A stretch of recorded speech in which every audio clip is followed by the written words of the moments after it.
You're not here, so alphabetically, Mr. Chrisman, it's all yours. Oh, yeah? Okay.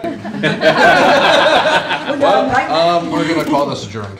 I guess we'll open things up with the Education Committee. So, is Mr. Kern down there? No? He's not this evening. No? So, I guess we'll turn this over to Dr. Stoker then, right? Thank you. The first thing that we have on the agenda is the 24-25 district assessment calendar. So this is something that we publish every year on our district website. It is a fluid document, so it does change throughout the year. Some of these you'll see that they're phrased as windows, so we know when the testing window is going to happen.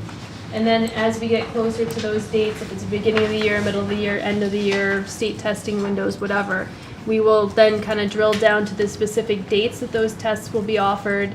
And then we publish those on the calendar. So at any point during the year, families can access this and see when when tests are going to happen. So we updated this as much as we can with the information that we have so far. So this should be reflective of the assessments that we'll give this year. So I'm just going to go through each of the buildings and they can highlight anything that may be new or different from last year. So Mr. Schneiderite, we'll start with you. Great. Good evening, everyone. Happy 24-25 school year. So you'll see there our literacy assessment this year is DIBELS 8. We've been giving for many years now the DIBELS Next assessment. Very similar. However, this DIBELS 8 assessment aligns with our new CKLA program and aligns with what Mr. Briner, who is now, I'm looking for him, I don't know where he is. He's over there. Oh, there he is. Oh, Mr. Briner, I know one of the things that was one of our goals is that we, because there was no DIBELS Next version in the upper elementary school being used. So we will both be giving the DIBELS 8 assessment, which again is looking for the same foundational literacy skills. But we're going to learn those differences at an upcoming training. Also, if you recall, in the last, goodness, it must be 3 or 4 years now, we had been using Imagine Math as our math benchmarking tool. This year, to align with, sort of the district, we're looking at using the IXL Math as a benchmarking tool, and in some of the grades using that as a supplement for support for students as well. So the same type of assessments, looking for the same types of things, however, moving in a little bit of a different direction. That's my update. Okay, and then passive? Oh, yes. Is there a connection, I'm sorry. Go ahead. Is there a connection to what we were using, to what these are using, to know? It feels like if we put something new in, it's a new benchmark start, right? What are we using as the prior to see improvement? Sure. I think the DIBELS 8, it's hard for me to say because I don't work for the company. I haven't done the research behind it, but what they're looking for is almost exactly the same. There's only 2 things within both assessments that are not similar. So they're still looking for nonsense word fluency. They're starting in first grade looking for fluency, reading fluency to see the speed and the words per minute that they can read. So they're looking at the same thing. Obviously, the assessments are a little bit different, but in the DIBELS Next, the assessments were different each year. It's not like they give them the same reading passages every year. So again, there is a coordination, and probably, every time we start talking about DIBELS, because it's still DIBELS, but it's sort of 2 different systems because there's different companies that sort of took it over, and it's a little bit, it's hard to answer that concretely. However, again, the big benefit, again, to this one is that it directly aligns with and will coordinate with our intervention plans for the building. I think that I feel comfortable that the data we'll see will closely align at least to what we would have seen, but it's hard to, I wouldn't say it's apples to apples, but it's like a green apple, the Granny Smith to a Red Delicious kind of thing.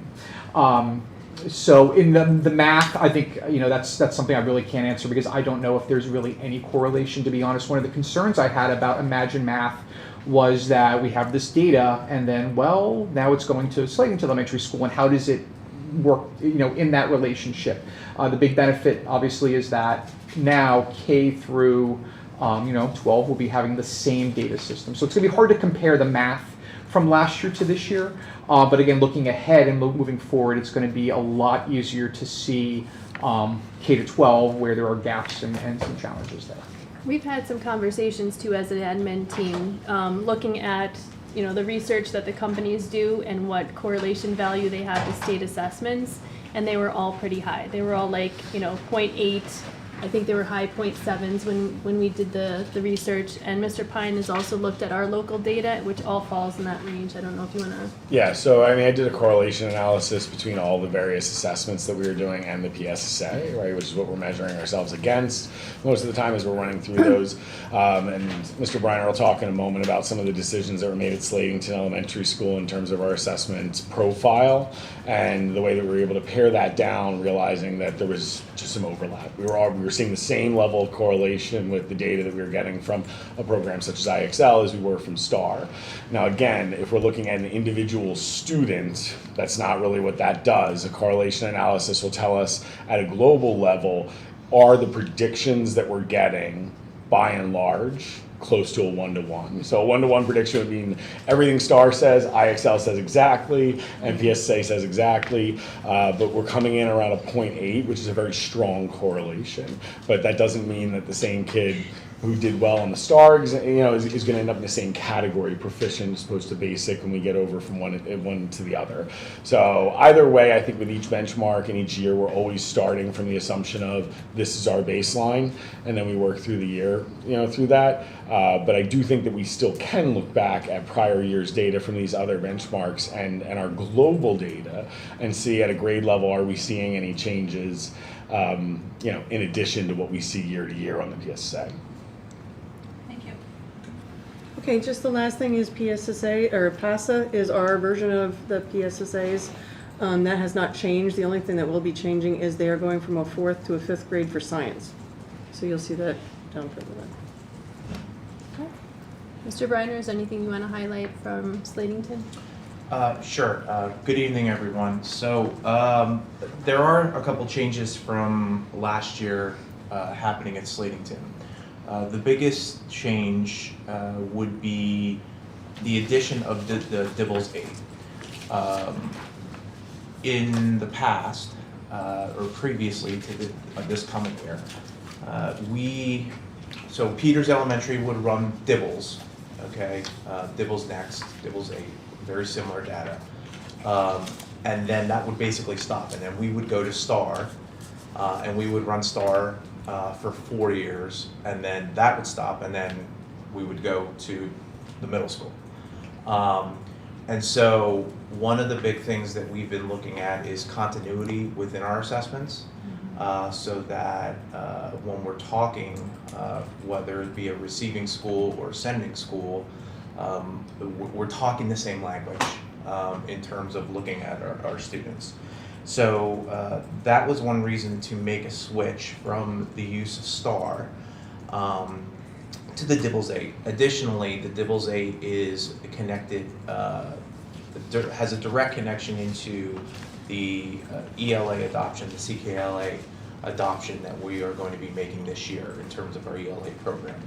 So looking at things and screening things a little bit different in grades 3 through 5, and looking at the reading fluency a little bit differently than just comprehension, which is pretty much what we had been doing with STAR, will be a little bit of a different shift. That being said, we ran IXL last year next to STAR, and according to what Mr. Pine just shared, is true in terms of the correlations that we saw in terms of the data that we got from STAR and IXL. In fact, they were almost identical.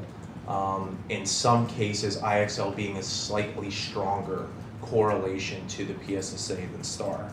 So given that we are very heavily tested in, starting in 3rd grade, we needed to pare things down. So with the addition of Dibbles 8, and since we already have IXL, and so IXL now also will blend pretty much from Peters all the way up through into the middle school, we now have something that we're talking with Peters, we're talking with the middle school, and we're confident that we're going to be getting the same information about our students to allow us to make informed decisions.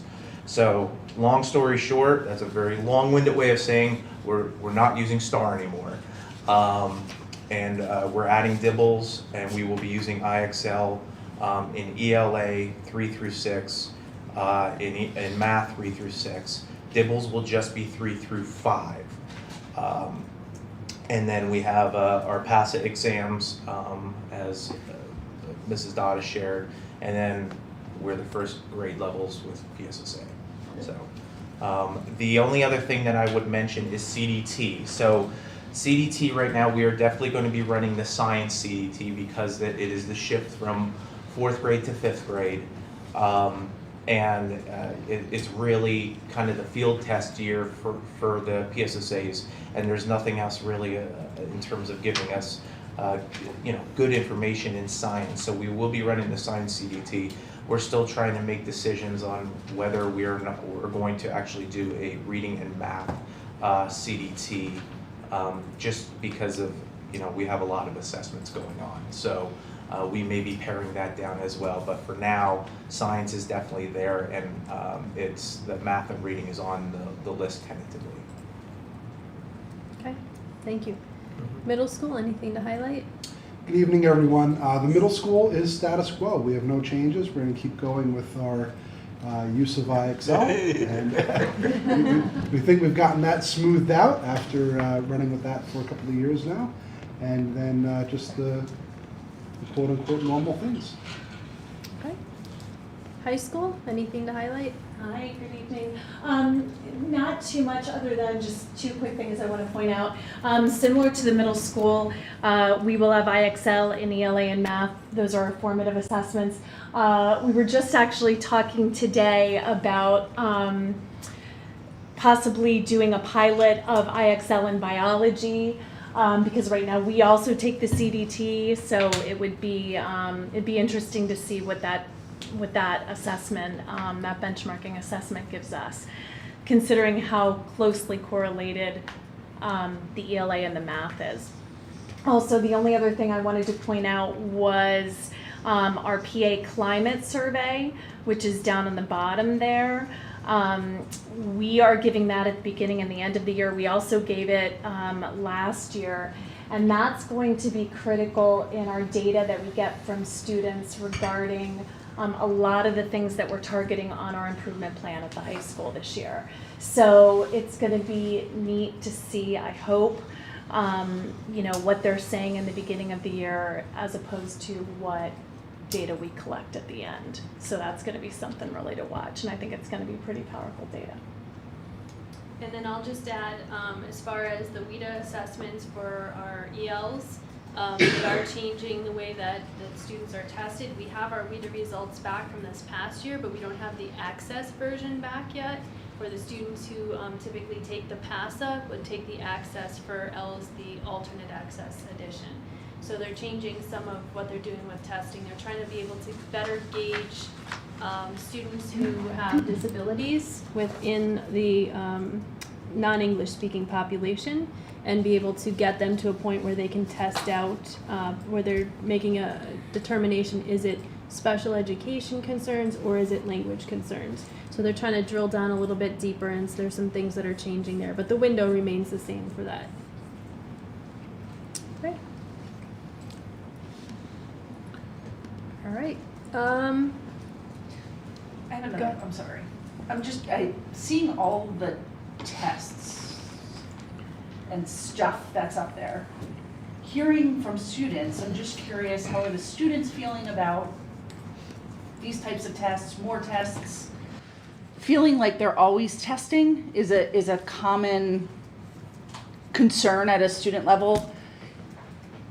How do we make it so that it becomes not a feeling of a test, but a feeling of they're learning something or they're gaining something? And it's hard for me to say, right? You understand what I'm? Yeah. So you get test fatigue, and the test means nothing anymore because they're just circling C because you were taught if you don't know, just choose C. That's what I was taught in school. I don't know. Is it now B? Is that, I don't know. No wonder I didn't do so well. That is not a strategy. So that's what we learned 25 years ago. I thought it was B. I thought it was D. So, you know. All the above. But I think what we're trying to do is we're getting to the point where we have our data days now. We have faculty meetings. We have, in-service days. We have different times throughout the year where we are drilling down into the data with the data teams that we have in each of the buildings. So we're getting to the point where I think the teachers understanding the data much better. We're using common tools and common language across all of our buildings. So they're using it now to differentiate for students so that the learning is more targeted. Perfect. We're getting also to the point where students are understanding why they're being tested, what they're being tested on, goal setting. So we're trying now to move into that student realm where students are going to be looking at their data and better understanding that so they can goal set, I need to do better in this or I can work to do this. So that's like our end result of where we're trying to get with that. Thank you. Sounds like a good I plan. just Yeah. really quickly want to add to that we were very conscious of that actually, and that was one of the reasons when we ran the correlation reports that STAR was peeled off. IXL is an assessment tool that is uniquely designed in order to use student practice, which is then associated with the teacher work in the classroom, and then use that data to reduce the amount of testing time during those benchmark windows. So I know that sounds but it's collecting data all the time, and then during those windows, it's validating that data, which means that rather than taking the test as if nothing has happened, it's using all of that and pulling that together. So the IXL really should not only limit those windows at that time of testing, but also should add, I think, some how do I put that? And then not skin in the game, but like a sense of like this is tied in with what we do and not simply a test or assessment. Yeah, and just to add on to that, I mean, through conversations with my staff regarding that topic, specifically between what STAR gave us and what the IXL gives us, and then ultimately how that is rolled out to students, right? So because of that collection of data that's ongoing pretty much on a daily basis with kids, by the time they get to that window, it's just validating those scores, and the assessment is shorter. It's a shorter period of time, often just a few questions just to validate some things, where STAR was, it was a lengthier assessment 4 times a year. And so trying to pare that down, many staff, much my staff, liked the fact that IXL kind of did that, and then also gave you more after that in terms of practice, in terms of things to do with students. Certainly STAR did the same. It just was, okay, this is what you should do. Now you have to go find what you have to do, where IXL has it all in one package. And it's a lot more user-friendly, not only from the student standpoint, but from the teacher standpoint. Additionally, when you're looking in my building, part of the idea of paring down too was, when you're looking at dibbles, we would give STAR upwards, we used to give it 5 times a year, and then we reduced it to 4, and now dibbles we're actually reducing to 3 times a year. So we are very cognizant of the idea of like over-assessment, especially in my building, in the younger grades, which is why we're in the conversation of like, do we really do the CDT too? I don't know, we might even pare that down even further.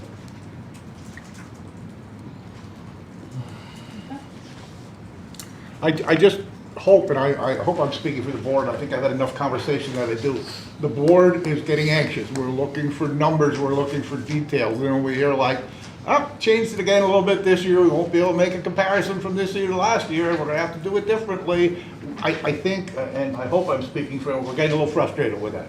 And we're looking for some direct comparisons, and I realize you use your data for different information than we do, but we're also looking for some comparisons that we can make. So I'm just throwing that out there. Well, and ultimately, the comparisons will be the PSSAs.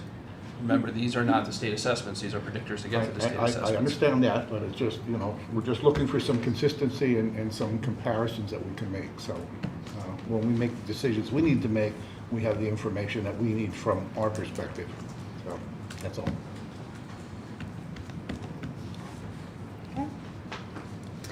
All right, moving on to the next topic. We been working towards lunch and learn at the high school. And because that's going to impact the handbook and the program of study, we've waited a little bit to make sure that we have all of those details that we can put into the handbook and the program of study. So I'm going to turn things over to Dr. Bali to go through how those have been updated. Sure. So probably the biggest thing for us, of course, after the intention of Lunch and Learn and what it's going to do for our kids, and what it's going to offer our staff as far as, collaboration time and really refining what we do and therefore to see results. The schedule took quite a bit of time to do, but we do have an updated schedule in there, and you can look at, so Dr. Stoker has that up there, but you can find where that updated finalized schedule is with Lunch and Learn, and you'll see that in the middle of the day. I think that's on page 11, Dr. Stoker. In the middle of the day, but between block 2 and 3, you'll see that 10:13 to 11:26. And if you recall, we talked a lot about what Lunch and Learn is, what it's for. I was just speaking with Dr. Link today. We will have our second correspondence with families that go home at the end of this week with a little more information. Now we have a finalized schedule reminding them what Lunch and Learn is all about. You can find that on page 52, Dr. Stoker. That kind of gives a brief summary of what it is. The correspondence with families this week will also include a video that gives a really awesome 3-minute visual of what Lunch and Learn is all about, because even as much as we've had meetings with kids, informal meetings, formal meetings with staff and with families through coffee and conversation, Mr. Hauser and I and Mr. Stroll, I'm sure there's still some uncertainty. What is it really? How is this going to translate to performance? How is this going to help my child? All of that. So I think that video does a really great job of putting into perspective what this is all about. But that's a summary there of what Lunch and Learn is that we included in the handbook, and that's everything that we've tried to encapsulate that we've been talking about for months and months. It's really hard to get that into a couple paragraphs, but you can see that there, what it does for our kids, what a traditional high school schedule does, and what this schedule is going to do for us. And really, we are at the cutting edge in the Valley of having a period like this. You see them periodically throughout, but it's more of just like a block of time that isn't real structured in the middle or the end or the beginning of a day, whereas ours is very intentional. This is for building student independence, organization, all of that, getting them ready for life beyond our walls, but also giving us time, face time with teachers to work on remediation enrichment with kids, which is almost unheard of at a secondary level, and we need it. So we need to make sure we have that in there. So that is probably the biggest change in the student handbook, and I just wanted to make you aware of how we're communicating this to families, because we need their buy-in and there's trust that this is going to be something amazing at the high school level. So, who did the video? Yes, Who did the video? that, so we've been using like clips of some really like great videos from other, random schools. This is the school with Dr. Chad Waters that we actually went to visit, CB East. They're in there actually going into their 4th year now of Lunch and Learn. They pretty much have it like perfected now of year 4. They are a model school. Very similar to what Mr. Hauser's looking at for the middle school schools to watch. They're doing something similar with Blue Ribbon status and schools to watch as well. And there's one other designation, but I'm so glad we went to see them, because that's the model you want to replicate. I didn't know if you were in there and like. I wasn't yet. However, I did send it to some key people on our staff, and I said, this is going to be us in maybe a year or 2. So that's on our radar, and we want to be that school that people then come to visit. Central Bucks East is that for us and is for many other schools, but I believe we're going to be that school, and I think I just think to get buy-in, it would be great to have someone from our school in there. Yeah. In the video, that's Yeah. all. I mean, you're just talking about somebody else, well, how do we know that's for me? Right, That's right. the only reason I asked you Yeah, that. and really, I also sent it to Mr. Barnes, who does a lot with our newspaper and yearbook and all of that, and Mr. Kern, who does a lot with our videos, to get the kids getting, videos even this year, Okay. interviewing kids and all of that, so. Question, I apologize if I should know this, but No. we're incorporating this the first day of school. We are. How are we indoctrinating our students Sure. of what the purpose is and how it's going to be? Sure. So we did a lot of quote training at the end of the year last year to get them ready. With the current, with our current kiddos. and Now, the new. the ninth graders coming in, we had sessions in our orientation at the end of the year for them, and we revamped that whole orientation process to make it a lot more meaningful and for them to see, I think, what Lunch and Learn was all about and how critical this is for them as incoming ninth graders and the responsibility that they will have as ninth graders, new and different than anything they've ever really seen. So as far as the beginning of the school year, that is critical and the staff knows it. It's kind of like anything new that you believe in and that is major, if you don't do it right from the beginning, there's a very good chance it's going to fail. So we have almost like a tiered approach, where, for instance, if I'm, Mr. Latonin, math teacher, and my homeroom is going to go to lunch, and I'm going to have my lunch, instead of giving them that whole block of time, they're going to report back to me for the learn time, and I have a scripted lesson that I'm going to teach them on expectation 1 of Lunch and Learn. That's going to go on for the entire first week. So while they'll have a level of freedom and independence because they can go where they want to go for lunch, they are reporting back to a designated and assigned area for the learn portion. So they really have no freedom for the first week. If we feel like they need another week of, let's go through it again, we're going to hold them another week and they're going to report back to their learn teacher, their homeroom teacher for that time. This is going to be a whole different learning experience. Whole different, yes. For the educational process. Yes, yes.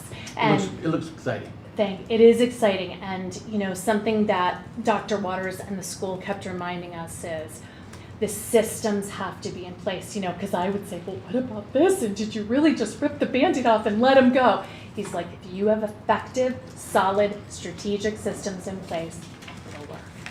But something we also have going for us is we have huge buy-in from the staff. They believe in it. And I've always told them, if you believe in it, if you believe in whether it's the value of the Keystone, the value of PSSA, the value of Lunch and Learn, if you believe in it, they'll believe in it. So like after the first month, we can come in and observe. You can observe and we can assess and Dr. Waters even said, we're going into our 4th year and we are still revising. We are reflecting, we are revising. So we know, and our staff expects, we're going to have some bumps. This is not going to be perfect. And the kitchen staff and Nikki, we all have a huge hand in this. Maintenance, custodial. But I think we're committed. I know we're committed. So Sounds it's good. exciting. And thank you for your support for all of this, because this is huge. Question, with revamping the schedule like this, how does it affect the instructional time? Yeah, that's a great question. So the instructional blocks remain the same. We shortened our homeroom a little bit. We have really, we've actually gained time in that our learn time, they have a 30-minute duty-free lunch, but then there's a 43-minute learn time, which gives us more face time with kids. And again, it's not like, this, it's unstructured in some respects, but in others, for instance, before AP testing, before Keystones, before whatever, we can schedule kids at certain places. We never had that before. So if we use it strategically and effectively, we'll have more time than we've ever had in front of kids for instruction and for academics and for growth. And that was the whole purpose of the schedule. So, and then the other thing was program of studies, you know, and I think you've been provided with a cover sheet of the changes there. You know, really it was, and we've talked about this before, you know, the addition of our Algebra 1 Plus course. You know, we got rid of the Algebra 1A, the Algebra 1B, and algebraic concepts. So what does that mean, and where do they start, and how much do they know? Algebra 1 Plus is going to be a year-long course, and we worked really hard with Mr. Pine and our department, our math department, Amanda Bariana, who's been an amazing department lead to lead us through this, and so we're excited about that math change. We do have some science changes, updates to some of our dual enrollment information, and that's all listed there for you. But again, I just want to thank you, you know, for your total support in this and excitement as we move towards this year. Can you share the video link with us? I sure can. Any questions on the handbook, program of studies? Do we have the ability from the board members present to move those to Monday night for a vote? Okay. Thank you. The next item that we have is the middle school's partnership with the Crime Victims Council. Mr. Hauser? Thank you, Dr. Stoker. Good evening again. A few years ago, the Crime Victims Council, the Lehigh Valley, which is a support organization for anyone who has been victimized in some manner by any variety of crime, they reached out to me about doing some preventative education with middle-level students. So we've had them in the middle school before. They did workshops on bullying, cyber crimes, how bad people online will sometimes target minors. They also did workshops on healthy versus unhealthy relationships. And they've been very active at coming to our open house events and networking with our community members. This past year, we did not have them in doing the educational programming. We want to bring them back, and there'll be an MOU for board review that outlines that. So what we're looking to do with the CVC is have them come into the middle school on 2 occasions. One for 7th grade to look at cyberbullying, cyber crimes, things of that nature. And then with our 8th graders, as part of the transition into high school, looking at healthy versus unhealthy relationships and also dating violence, and doing some sessions with our students on those. That would integrate very nicely into our health curriculum, so that's where I would place those. I believe we have it set up for, yes, we have it for 1 day for 7th grade to hit that grade, and then 8th grade would cover 2 days because it's a little bit more of a robust program. But again, the MOU is, I believe, available for your review, and I'll take any questions should you have them.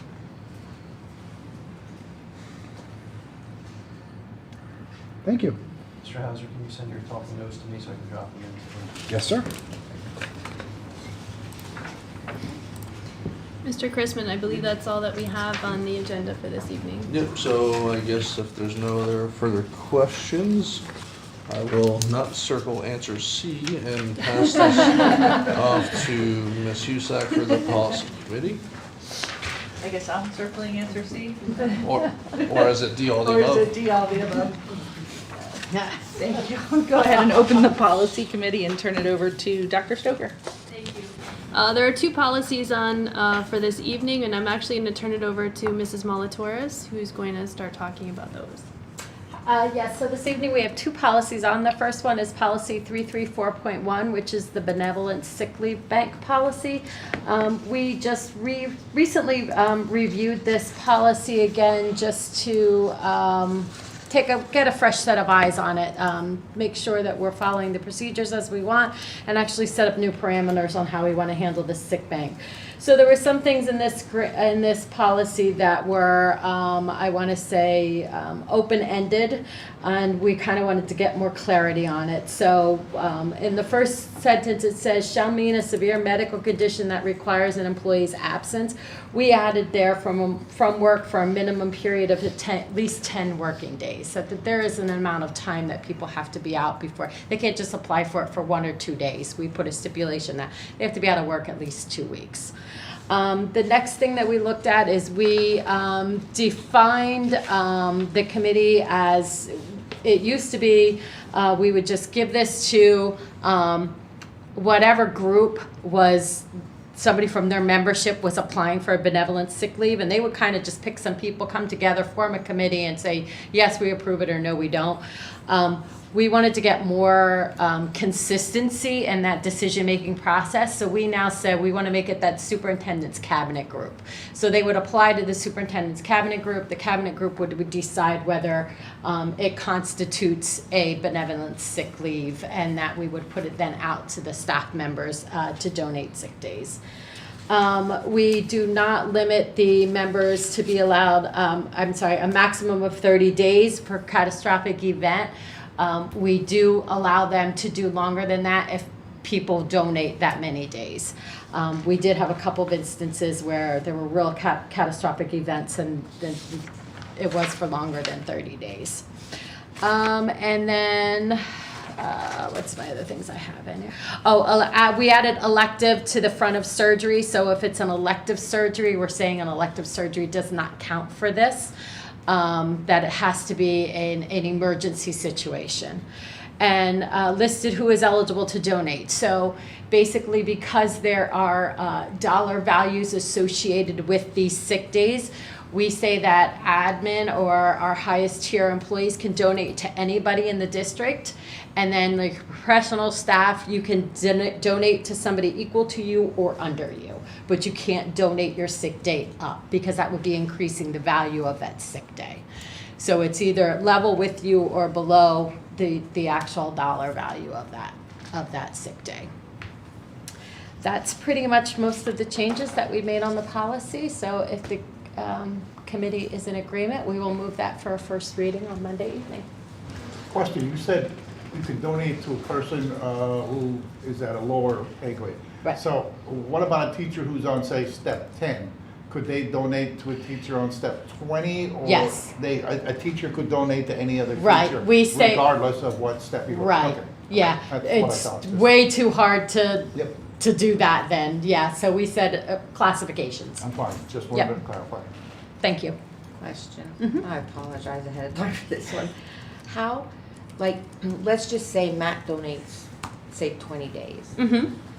Are those days, since you can donate to everybody, but nobody can donate to admin other than admin, Mm-hmm. are you reserving those days in case administration needs them? Or are you doing it as they come in, that's how they're going out? It doesn't go into a pool, and Right. it doesn't stay there. If they are not used, they are returned to the donor. But as far as, so you're correct. Mrs. Frank could not donate up to Dr. Bali. Right. Dr. Bali could not donate up to me. I don't take sick days. So, but you're correct. It doesn't backflow. Okay, but I guess what my concern is, if you donate your days, and now down the road, you need days. If all administration's days that were donated have been used, what option does that leave you? That's my, So do you understand what I'm yeah, saying? I understand what you're saying. Our policy, you have to have at least 40 days in Right. your bank to donate, and you can't go under that amount of 40. So if Matt only had 42 days, he'd only be able to donate Right. 40 because, or 2, because that holds his 40. Because our long-term disability is a 30-day waiting period or the exhaustion of all your sick days. So we do that so that they could end up going on to long-term disability, and they could use their sick days to get Okay, to so that then point. it really should never be an issue. Correct. Okay. You got it. Yep. Do they ever donate to a specific employee? or- Yes. Okay. Yes. So they donate to an employee. What I do is I send out an email that says, employee is looking for donated days, this is the reason why. They tell me what I'm allowed to share. And then let's just say Dr. Stoker donates 5, I donate 3, and then we have 20 teachers that all donate 1. Everybody's first day is used first, and then my second day and her second day will be used. And then anybody who donates a third day will then donate a third day, and then the next person. So it's not first one who comes in and donates 20, we use all theirs first. I use round robin. Everybody who donated 1 loses that 1 first, and then continue on. And you might not need all of them, so Correct. they'll go back. Correct, because they come back to work prior to that. Yep. And when do those days go back? As soon as that is ended, so as soon as So as that soon as the employee employee no comes longer back to leaves it, work. I give them back to the employees. Alright. Yep, they go back into their bank. Yep. Okay. Any other questions?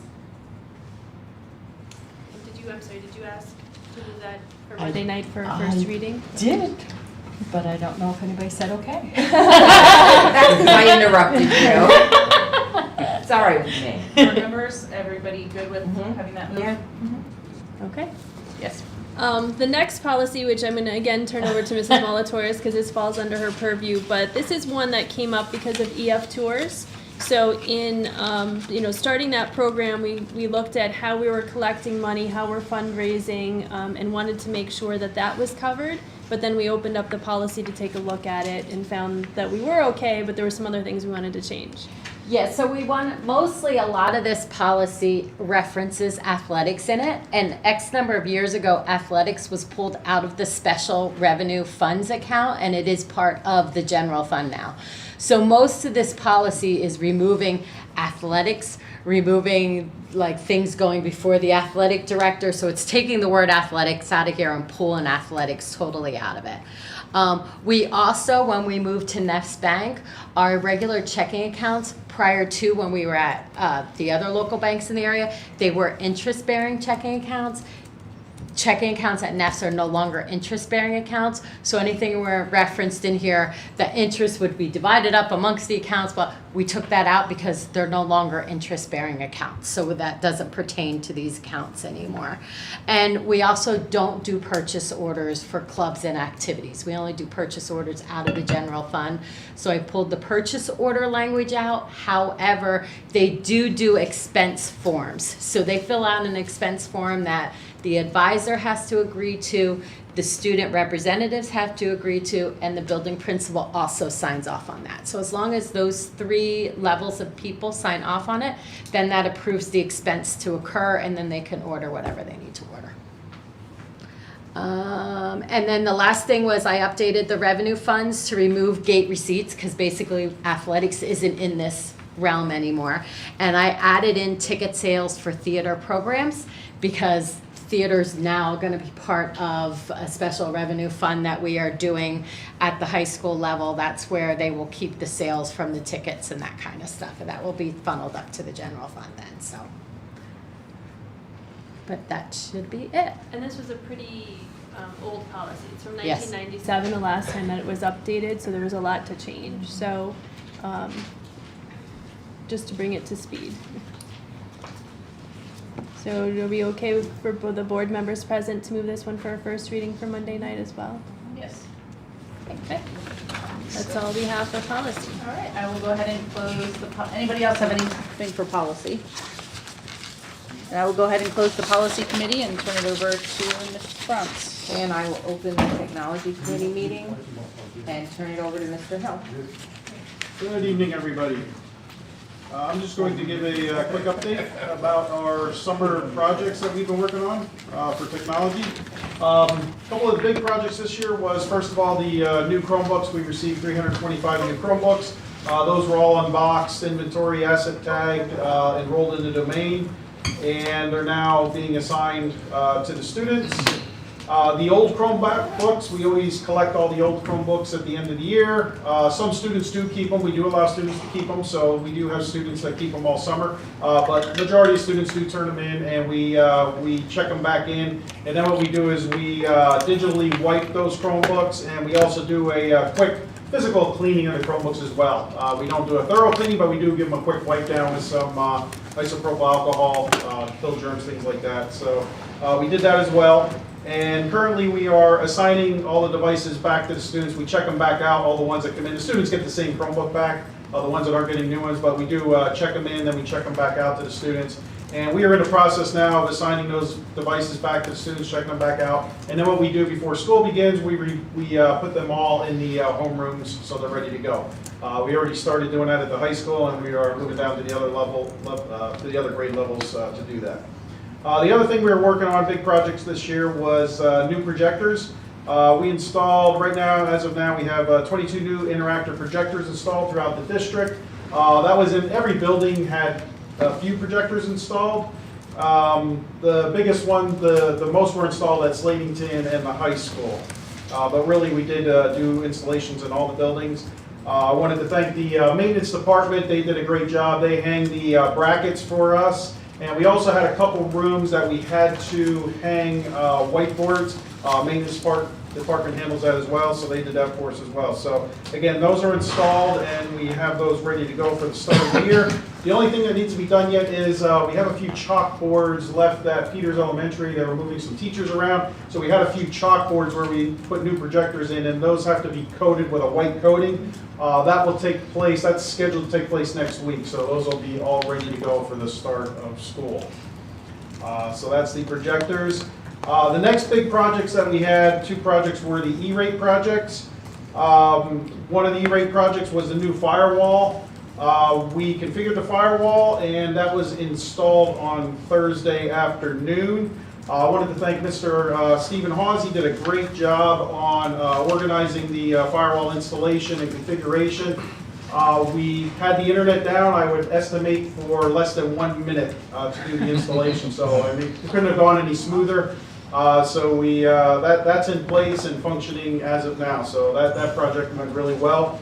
The wireless network, the equipment did arrive. We do have that equipment inventoried, asset tagged, but we are waiting on Integra to help us out with the original configuration of this. We're going to a little bit of a new system, so that has to be configured. The installation of that is likely going to be pushed back to the fall. So we will, again, we can run the old wireless with the new wireless, so we'll do that kind of like on off hours where we, because we're going to be doing our department will be doing most of the installation ourselves. So we'll be doing that like in off hour times, so we don't take down the network while they're running. But we can run the two networks simultaneously, and that's what we're planning on doing. So that is the where we're at with the E-rate projects. And other than that, we've just been doing a lot of, there's a lot of things that go on this summer with Power School. With the Power School rollover, that's all complete. We also do some what they call API. There's interfaces with these programs and some of the new applications that we do. We've been working with some of the data teams to get the APIs of Power School set up so that we're sending data back and forth to the new platforms that we're using. So that's my update that I have. Does anybody have any questions? Yes? The chalkboards that you're getting recoded, are those the last chalkboards that we have left in the district? Actually, we still have quite a few, I would say, at Peters Elementary that are still chalkboards. Okay. More than what I thought when I was walking through the building. So no, there's still quite a few there. A lot of rooms with whiteboards and the correct boards up front, and then in the back there's the chalkboard. So, but it wouldn't make sense to do two whiteboards because we wouldn't use those. So, but there's just a few, but not that many.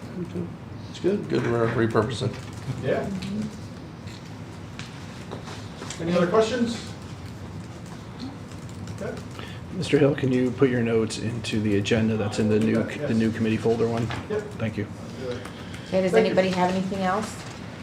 Then I will close the technology meeting and turn it over to Mr. Fedorcha for buildings and grounds. And I will open up the building and grounds.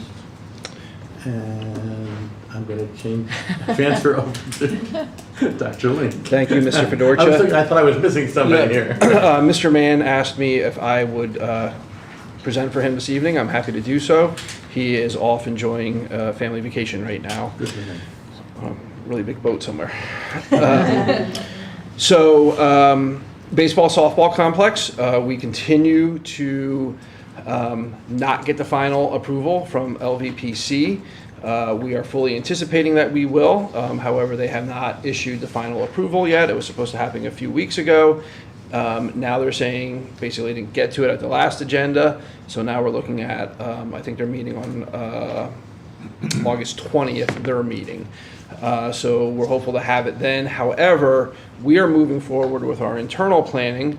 August 19th, we are meeting with ELA and Land Tech, the two groups that we're working with for the actual construction process, hoping to finalize timelines at that meeting and consider any cost adjustments that may have occurred due to inflation over the last year since it's been delayed a year.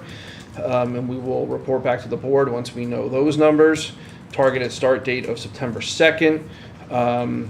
I'm still hopeful that we'll hit much of the fall growing season as well for the grass seed.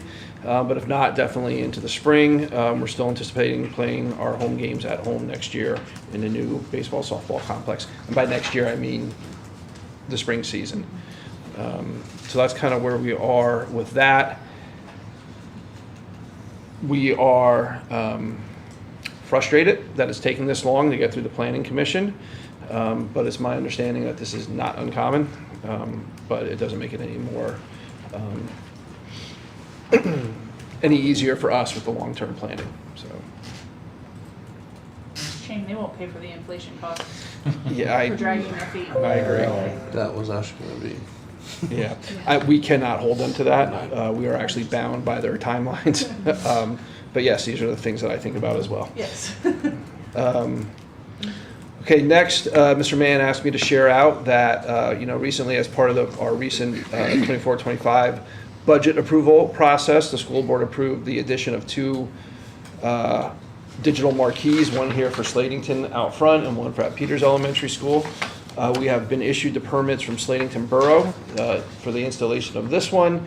Washington Township asked to work directly with the engineers from Bardish Signs just to make sure that everything meets their codes in Washington Township. However, they said that we should not anticipate any problems with that. They just need to look at the actual drawings of and the specs of the marquee for out at Peters Elementary School. I will say, last week I was out at Peters Elementary and there was a gentleman from Bardish there inspecting the current sign. And then when I got back here, he actually followed me almost, it felt like back here, and he was out front checking. So Bardish is also planning as well, because they actually have to fabricate the signs. So they're moving forward with that. As I shared out my last Friday update, we have received our new police cruiser. It looks very similar to the white one that we had, but it's actually very different. It's all-wheel drive, it's the V8, and the inside of it is fully equipped out with everything that a police officer would need in a police vehicle. It is our intent to showcase it tomorrow night at the National Night Out. However, my message went out, if you received my message, and then I've been communicating with Chief Whitaker from Slatington Borough, and they're putting a contingency plan in place because we are supposed to get a lot of rain tomorrow night. They will make that decision probably by noon tomorrow, whether they have to postpone it or not. But either way, we will have our new police vehicle out. Chief Jones will have it out there doing donuts in the parking lot. Okay, summer work update. Again, this year, I think this is probably the 6th year that we've doing it. I think we took a year off during COVID. Our summer high school helpers have been very busy around the district. Everything from painting to pulling weeds to helping Mr. Pine deliver CKLA textbooks over to Peters Elementary School. They have been very busy and very helpful this year. Mr. Mann would like us to highlight that they painted the second floor door frames at the high school. If you remember, a lot of the door frames were orange. They are now, they look like that now. So it looks so much better, and it's in the Northern Lehigh color scheme. So we are very happy with the work that they did. And I have to tell you, they did some painting up in Slatington Elementary School, and I went up the one day, and this is also at the high school here.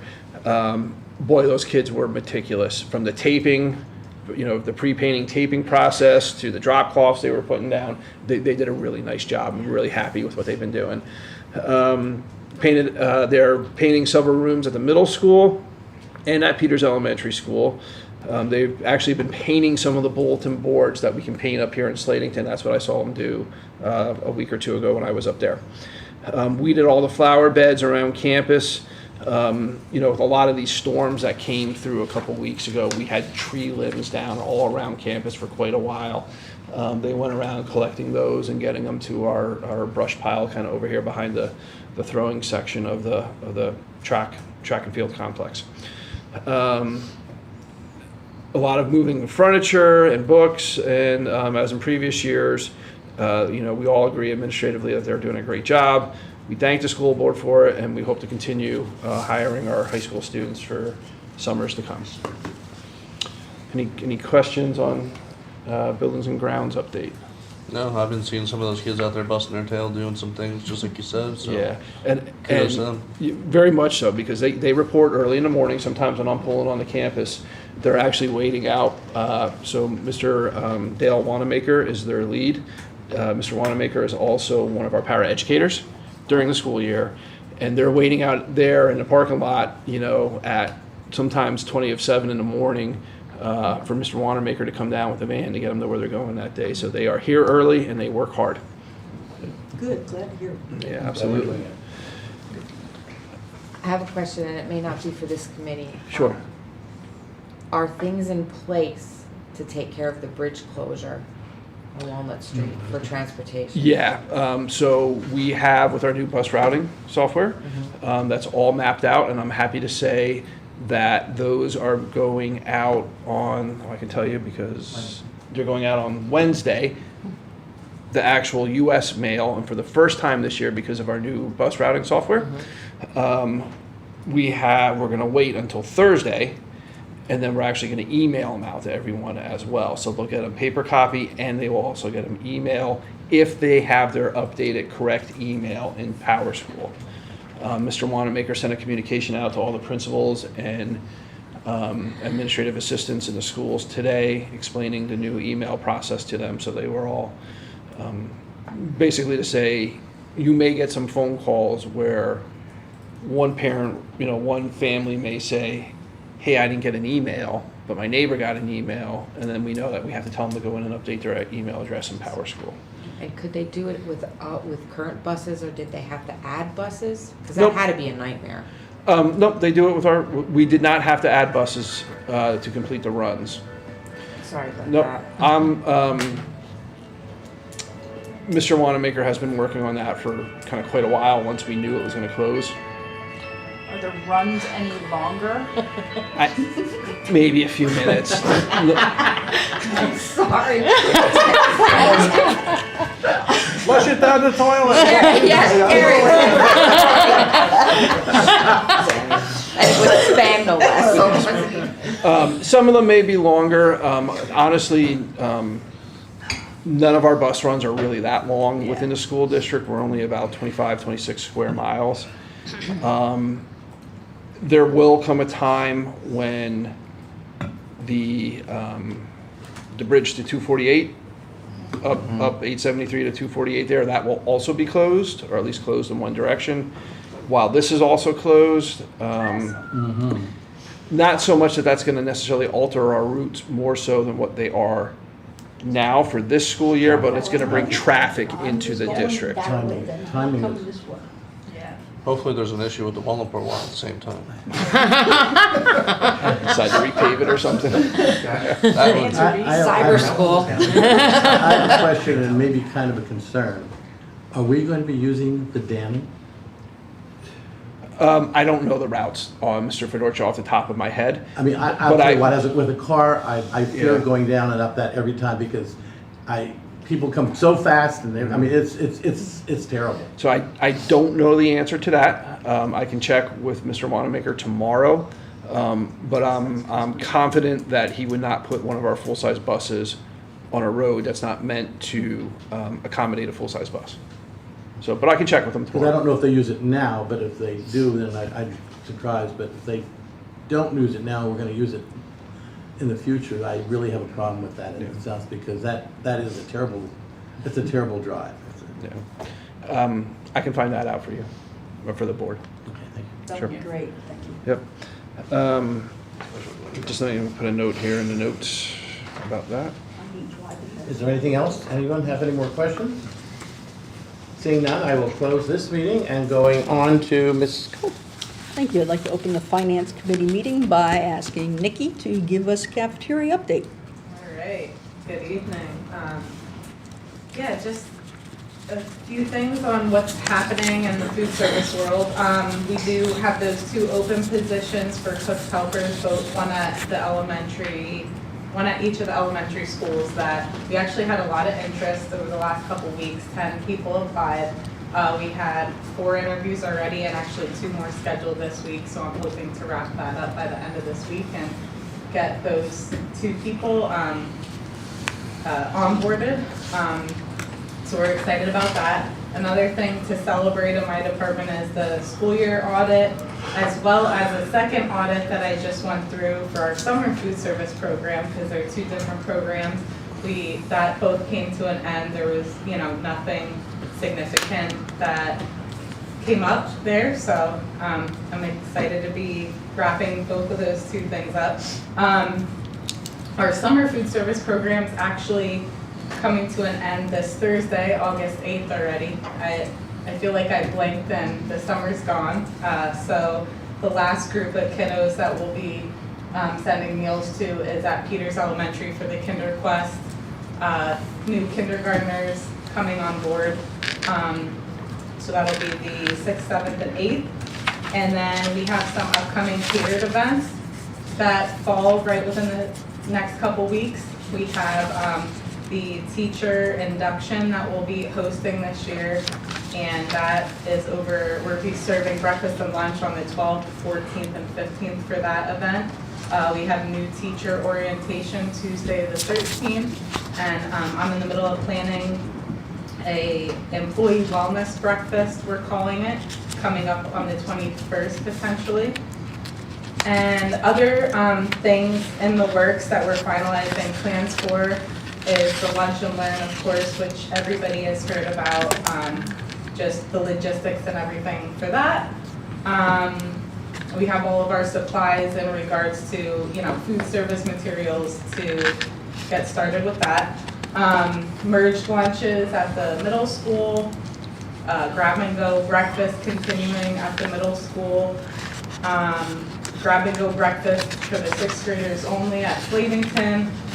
So a lot of different meal service style changes and things we're planning. And then no significant, meal service style changes at Peters. I know the schedule at Peters has changed, but nothing, meal service style necessarily changes there.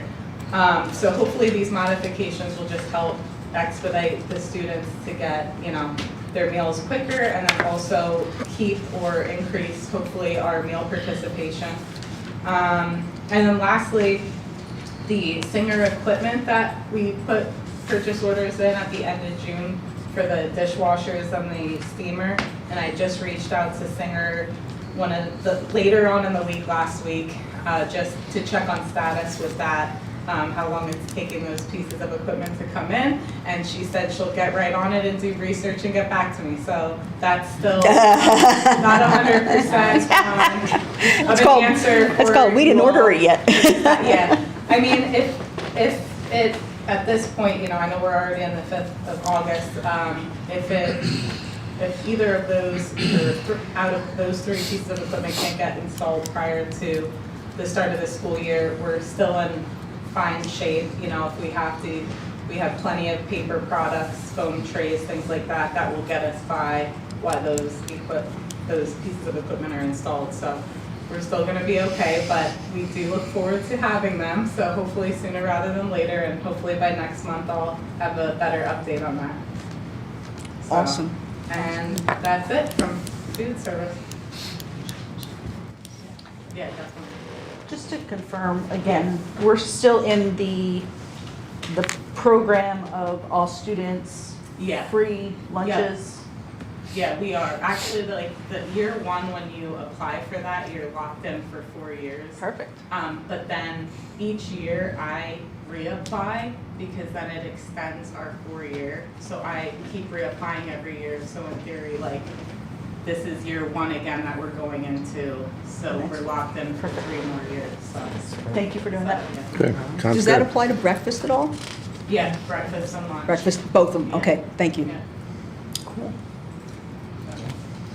Sounds good. Anybody? Mrs. Fink has become the kind of knowledge holder for that program in the Valley. Other school districts are actually calling her because we were one of the first to do it, to kind of get guidance from her, so. Good job. Well done. Yeah. I'll have to start doing that. Yeah. Good idea. Thanks, Nikki, that's awesome. Thanks. Auxiliary salary schedules, that you shared? Yep, so the auxiliary salary schedule was attached to the agenda. There are no changes at this point in time for the 24-25 school year. I did look at our substitute rates. We still seem to be really in line with the other local school districts, so it's probably something I will look more into for the 25-26 school year, because I think everybody is like all kind of right in the same area. So probably look at something that might be addressed during budget of the 25-26 school year. But as for this year, we're looking at it just being, it's up there. When you say attached to the agenda, is it attached to No, our? it was attached when it got emailed out. The email, Yeah. that's what I yeah, thought, that's yeah. what I thought. Yeah. So, yeah, it's not there, it's up there on the, but there's no changes from prior year. And we're looking at, like I said, if increase would happen during the 25-26 school year during budget time. So that will look for approval on the board agenda coming up. State budget update is the next update I have. So we did end up having our governor's budget passed. Only I think like 10 or 11 days into July, so it was a lot sooner than what was originally anticipated. Northern Lehigh, well, overall basic education increased by $225 million. What happened this year is they now have reset the base for the basic ed funding for the 24-25 school year to be equal what you had in the 23-24 school year, and it will not go below that. So one of the papers that I gave you, actually that was at your table here this evening, the front one that looks like the grid, if you see in 2016, there was, that's the last time they reset the base in basic ed, and there was 153 million, column 1, 429,000 that ran through the formula. And then every year after that, any additional monies that was being put into basic ed was running all through that formula. So last year they ran almost $2 million through that formula. And what was happening is that formula is then kind of getting out of whack.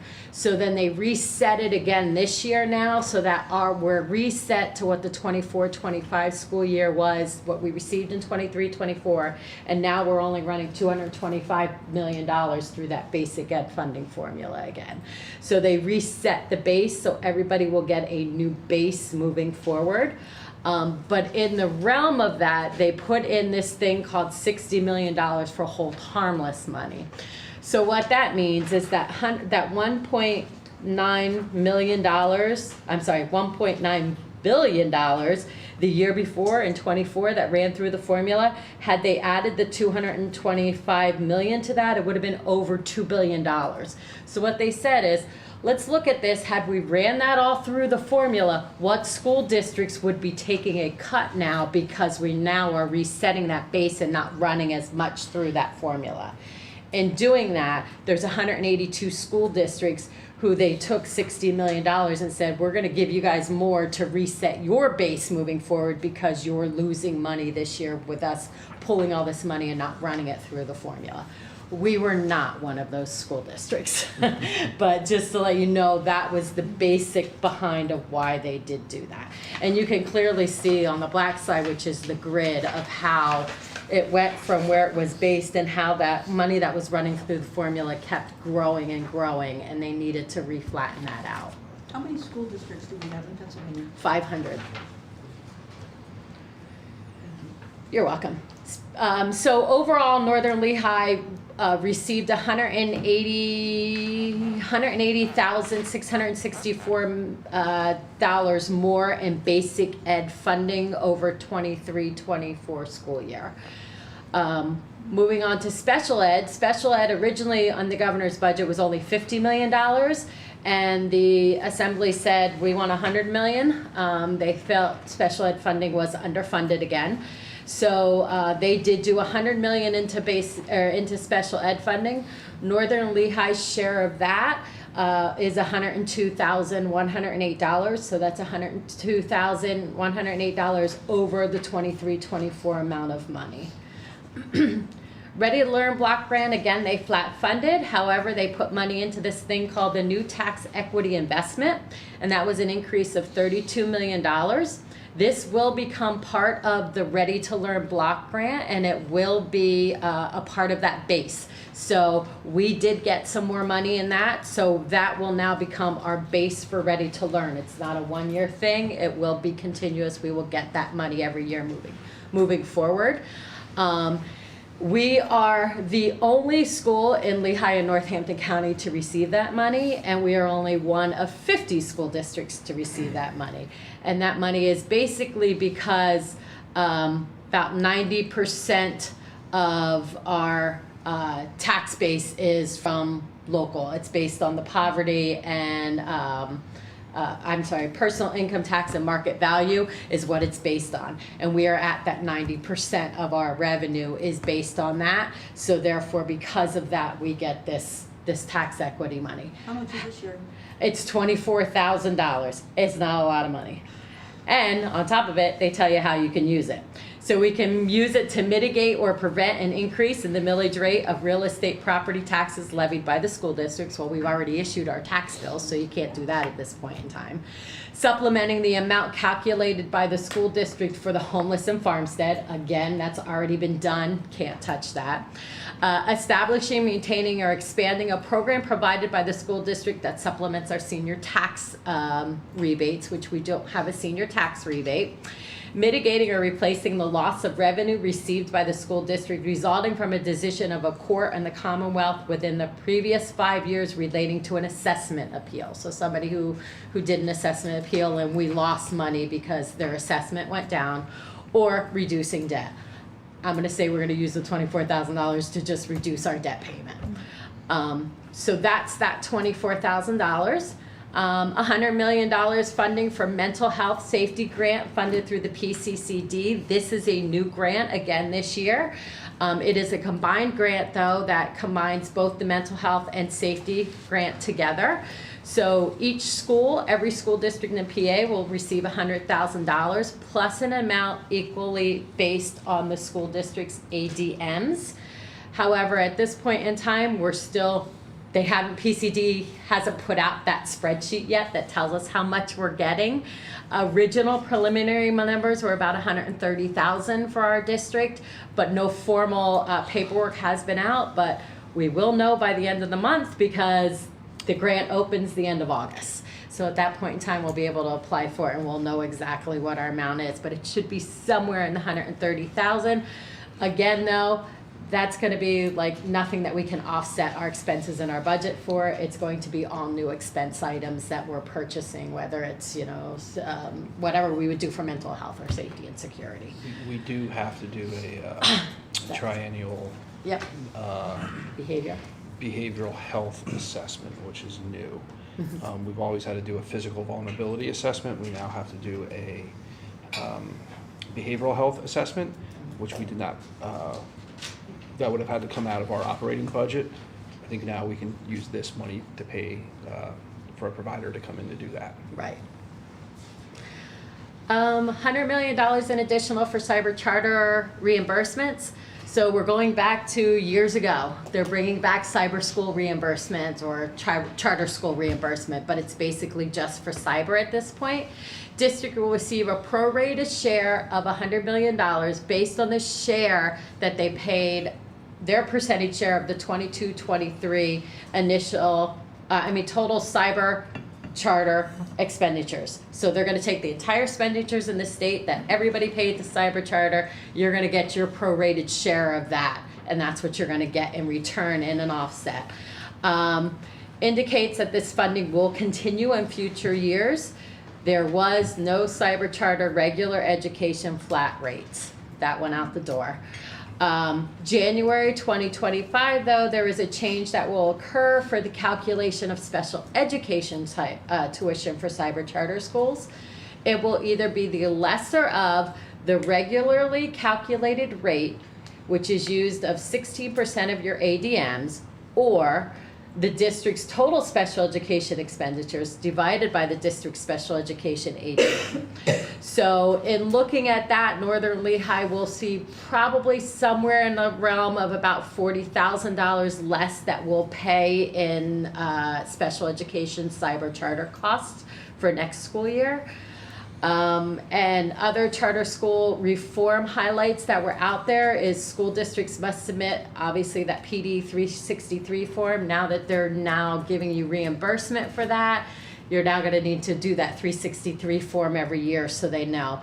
We have always done it just so that our schools have it, but it wasn't a requirement. It's now going to be a requirement. Now that you brought it up, I have a question. Uh-huh. This money that was being added to the Ready to Learn. Yes. You, on the 363, you could deduct that, but they capped it. Yes. I'm assuming. Can you use the increased amount now? I don't know. And I probably won't know that until next year, till the 363 form comes out, because PD gives you that paperwork that says this is now. Yeah. I have not heard that that's going to be on there. If you could now deduct that as entire well. amount, because it was significantly less than what we got. Correct. It was, I think we get over 280 some thousand in Ready to Learn, and I want to say maybe 121. Yeah, something like that. Or It wasn't 124, much. something like that is what we could actually deduct from that PD 363 form. So that would help with the charter school costs if that, and that would be all charter school costs, not Correct. just your cyber. So that would be- Exactly. It's all schools, correct. So other highlights were they require that paid media advertisements must advertise the cost of tuition or other expenses are covered by taxpayer dollars. So that must be in any kind of media press that they do moving forward. Charter school is required to complete a certified audit each year, and cyber charter school students are to be provided reasonable access to facilities for standardized testing. So that's basically the charter school information that's being put out for this year. It is a little bit of relief. We were hoping for flat funded and regular education, but we didn't get that. But I guess something's better than nothing. So hopefully in the years coming, they'll move more into the other realms that are out there that they're looking at. Hopefully being able to stabilize. So. $109 million additional funding for pupil transportation. That was used for the shortfall to reimburse the revenues that were not received in the 23-24 school year, because that line item was underfunded last year. And it was also to make sure that the 24-25 school year was adequately funded. So that was the $109 million for that. Overall, Northern Lehigh received $231,000 in additional revenue this year over what they received in 23-24. $99,000 of it can be used for current items in our school district budget, whether it's, the debt service or charter school, bills. And then $131,000 estimated will be for the new mental health and safety grant that we will be getting. That's the budget highlights. Did the So we vouchers got get? two, I'm sorry, go ahead. Did the vouchers get? I know Shapiro was trying to get vouchers approved. No, vouchers did not get approved. Did either the Senate or the House approve it? That was just my question. Not that I'm aware of. Okay. I don't remember that being. I didn't know how far it got. That Yeah, was well, my I question. think each party had a bill that the party supported, but it never Right. fully materialized in the final budget. Right. Correct. Yep. Sorry, Matt, go ahead. Yes. So, with respect to how much you budgeted and how much we're receiving 231 more than you budgeted, or? Yes. $231,000 more than what I budgeted. More than you budgeted? Correct. So that's Okay. additional revenue over what I originally budgeted. Correct. Yep. But 131 of that is stuff that we have to use, Understand. in a new so like 99 of it can really be used to offset But it's this more than stuff you that- had originally budgeted, Correct. not 203 less. So Less, that's correct. good news, yeah. That is correct. That- Yep, yep. Thank you. You're very welcome. And that is all I have this evening. Anybody else have any questions for finance? If not, as we switch it over to the Community Relations Committee meeting, which is, I'm in charge of that also. Mr. Link, is this you for National Night Out? Sure. So I've been working with Chief Winokur from the Slatington Police Department and our Chief Jones here to kind of be the host site for the second annual Northern Lehigh National Night Out down in Bulldog Stadium parking lot. Just a few hours ago, I sent a message out to I think all of our employees and all of our parents and guardians that are in our database that it would be from 5 to 8 o'clock tomorrow morning. It looks like they're going to make a game time, 5 to 8. That would be a very early national night out. 5 to 8 tomorrow evening. Chief Winiger has been texting me since we've been here, and they're going to make a final decision tomorrow on whether they're going to postpone it to an alternate date or not. But that's a night where all of our community members can come out and interact with our local first responders, law enforcement, fire services, EMS services, and really just get a safe place to come and bring their children or come as even just adults to engage in some fun things. And they're going to have much of their equipment on display and some fun activities for the community, especially children, to participate in. If they need to reschedule it, I will send out a follow-up message as to when that will be. And I know that they've been Slatington Police Department has been posting updates on their Facebook page, I believe. What would the reason be to postpone it? I'm sorry. We are supposed to get a lot of rain tomorrow. I guess it's Okay. coming ahead of that tropical storm that's coming up the coast.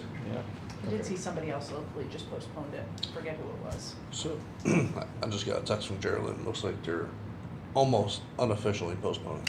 That's what I'm getting from Chief Winiker. Looks But I like don't they're want to say eyeing- anything's official until I get it. Yeah. We're trying to work out an alternate date when the facility, there's no conflicts with home games or practices and stuff like that, so we can make sure the lot's empty. So I only know that because we dropped. I passed you when you were dropping it off. Thank you, by the way, for doing that. The dunk tank, yeah.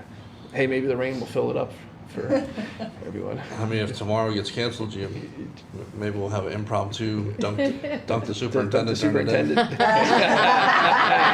Be a great fundraiser. Just throwing it out there, put that down, mark it. So once I know more officially, I'll put out another message on behalf of Slatington Borough. And Mr. Stroll, I think we're close to locking in a date. I think maybe you have. We are, yeah. Career College Military Readiness Fair. We're looking at April 16th. I checked with Brian Geist. We do have some athletic events that are happening later in the afternoon, but they're post-career fair and they don't interfere with PSSA testing, Keystone exams, or any other items during the day.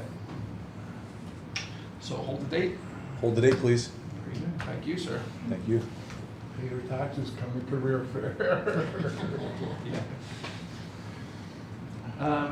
And then I'm going to ask Mr. Hill to give an update on the district website overhaul. May I borrow the? Yes, sir. Show a little demo. Sure. Talk about it.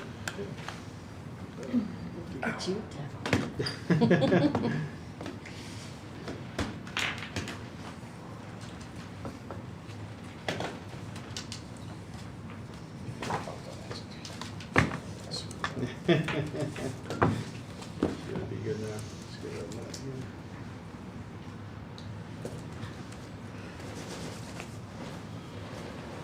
While he's loading that, what are the chances we get Mr. Stroll in the dunk tank this year? Oh, I don't know. 47%. Depends on when it is. Maybe incorporate that with your career fair. Could happen. Okay, here's a demo of the new website. The new website, originally, if you remember, we were planning on launching it on August 1st. Obviously, that didn't happen. The reason that was is our content migration was delayed by the company that we were switching from.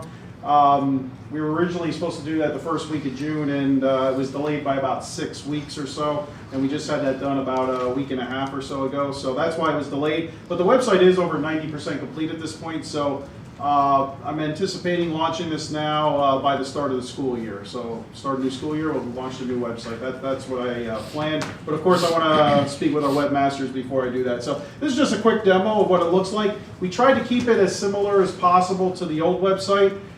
So it does look very familiar, has a same look and feel, other than, as you see here, we have our new branding, our new logo at the top. One of the things we did is we had this white space to the right. So on our old website, we had this resources and forms, and we had this login link section for staff, students, and parents. What we did is we moved that from this main bar here, and we moved it up to the right where we had that extra space. I think it looks better there. So if you go down, we have our link here to our Twitter, our X account for the district, and then we have our YouTube channel here as well, a quick link for that. And the menu here is pretty much the same. We have our district office, high school, middle school, Slatington, Peters, and then we have athletics and cafeteria here. That's just like we had on the old website.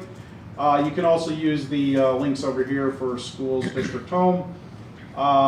This section is set up pretty much the same way as our last website too. We can set up, we can have like a slideshow going on here.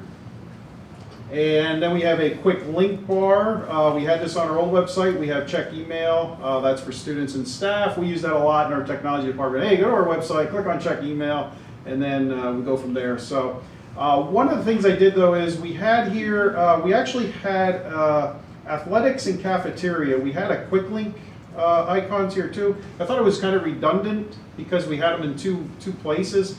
So what we did is we put a link here for Power School. This is for parents and students. Thought that would be nice to have a quick link for them, so they go to our website, they can click on Power School. And also Canvas, since Canvas really is used throughout the whole district now, parents use it as well. Thought it was a great place to put a quick link for Canvas there.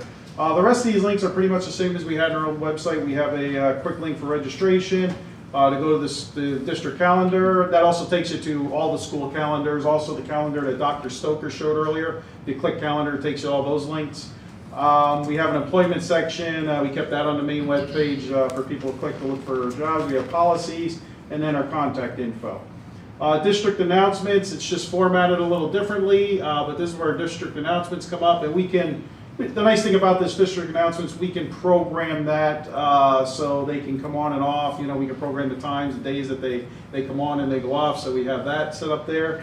You'll notice one thing about the new website, everything's kind of like a block format. The reason that is so it formats better to mobile devices, to tablets and mobile devices. That's why we have this block format. It's also, this website is also ADA compliant. There are some new ADA rules coming out, and this website conforms to those new rules. So that's why you kind of see a block format.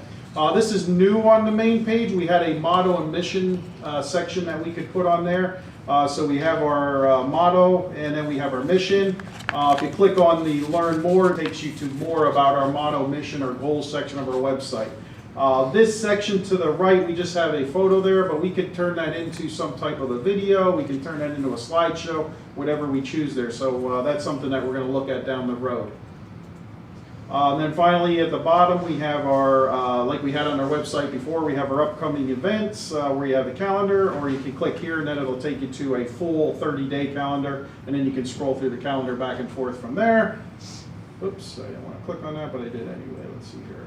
Yeah, so that takes you to our district calendar, so you'll see that it's like an actual 30-day calendar, and you can scroll through to see what's going on there. And then you also have access to all the school calendars here. District PDF, the standardized testing calendars, everything's right there. And then you go back to, this is the section we had in the bottom of our previous website. We have district shortcuts. That's where we want to get information out, like shortcuts that people use on a regular basis that we get questions for. We throw it in there. We have our featured links here, summer programs, the Northern Lehigh Education Foundation, things like that we do there. Are safe to say, of course, we always have right on our front page. And then we have our Twitter, our X post over here from our school district. And at the bottom, we have, like we had before, we have our contact information. And here we have some quick links that we use quite a bit, like that staff. This is more like for staff links.